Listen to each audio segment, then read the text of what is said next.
I was driving through Montana last November after a work trip in Billings. My plan was simple. Take Highway 87 south, stop at a motel near Wyoming, sleep for a few hours, and finish the drive in the morning. I remember the highway clearly because it felt endless. No gas stations, no cars, just black trees, empty land, and those pale reflectors glowing in my headlights.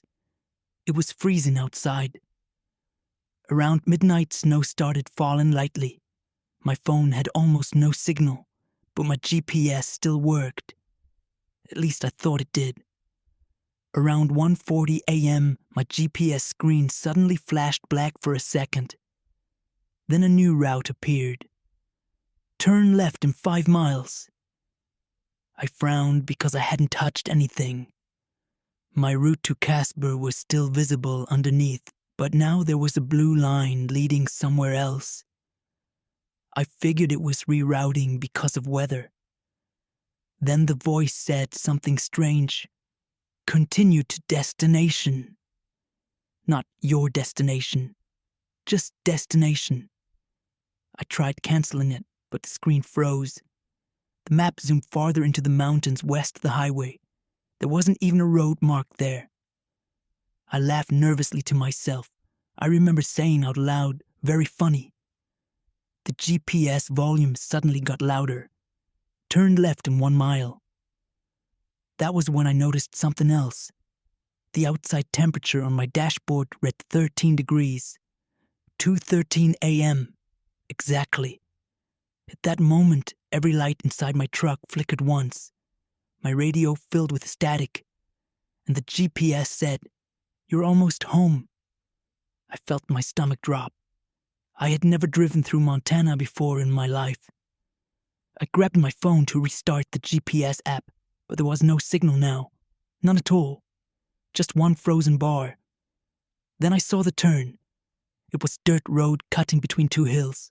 No sign, no lights, barely visible under the snow.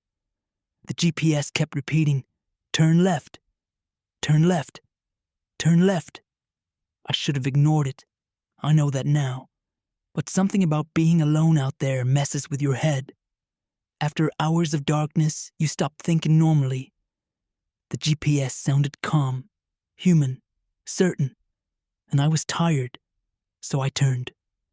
The dirt road was narrow and rough. Trees closed in around both sides. My headlights barely reached beyond the falling snow.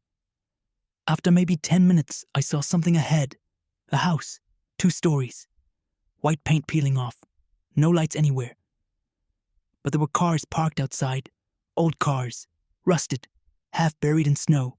My GPS finally went silent. Then the screen changed. Arrived. That was it.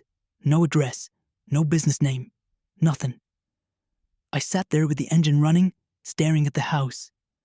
Every instinct told me to leave. Then I noticed the front door was open. Just slightly. I don't know why, but I looked at the clock again.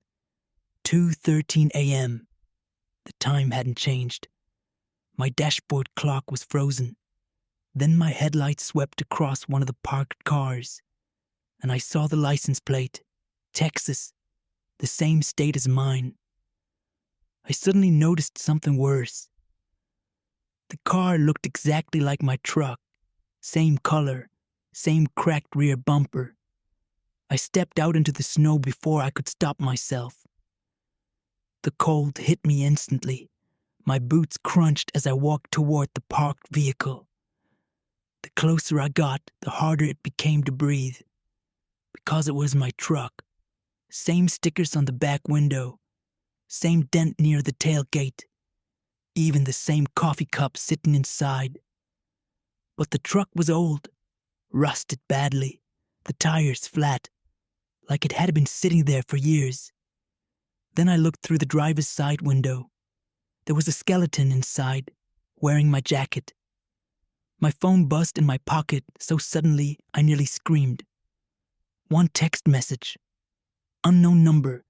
It said, "Don't go inside."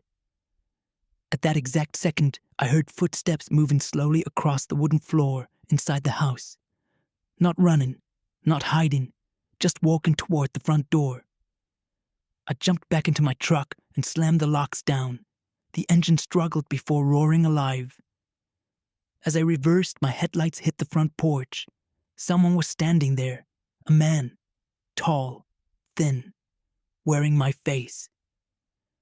I drove blindly back to the highway and didn't stop until sunrise.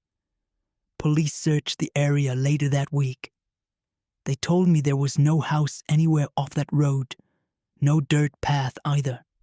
Just forest. But here's the part I still can't explain.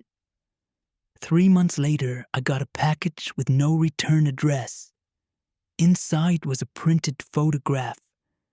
It showed that white house in the snow, and parked outside it, my truck, the real one, with me standing on the porch,